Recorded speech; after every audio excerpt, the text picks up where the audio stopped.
Quick tips on avoiding dehydration in this super hot weather we're getting. Our brain and heart is made of about 73% of water. Our body in general is about 60% of water. Lungs are about 85% of water. Could you imagine that? So it's really important that we're drinking sufficient. The best way to gauge if you're drinking enough water is to look at the colour of your pee. If it's a pale straw colour, you know you're doing right. And the best way to work out how much water you should be drinking, so avoid like the obvious, oh, you should have 8 glasses or da da da da. First of all, how big is a glass? Weigh yourself in pounds, divide that by 2, and the answer is the amount of fluid ounces you should drink. So if you weigh 200 pounds, you should be drinking 100 fluid ounces of water.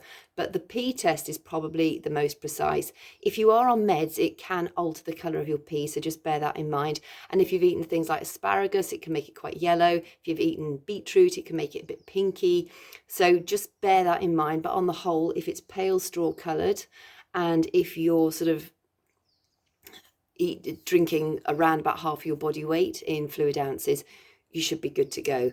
But just know that when you are dehydrated, when you're starting to feel thirsty, that means that you are already dehydrated. If you're feeling hungry, have a large glass of water first. It's often thirst rather than hunger that's making us feel empty inside. It also makes you really crabby, but most importantly, your blood gets sticky when you get dehydrated. It can also make you constipated. It affects your breath, it affects your skin, but we want to be focusing on good heart health. The reason for that is because when we get dehydrated, the sodium in our blood becomes stronger, and it can make or more concentrated, and it can make our blood stickier, which makes it harder for the heart to work. And on top of that, if we're hot, you'll notice that your heart rate increases. So just bear that in mind. Keep well hydrated. If it's not for clear skin, if it's not for weight loss, if it's not to stop constipation, it will help your heart beat easier.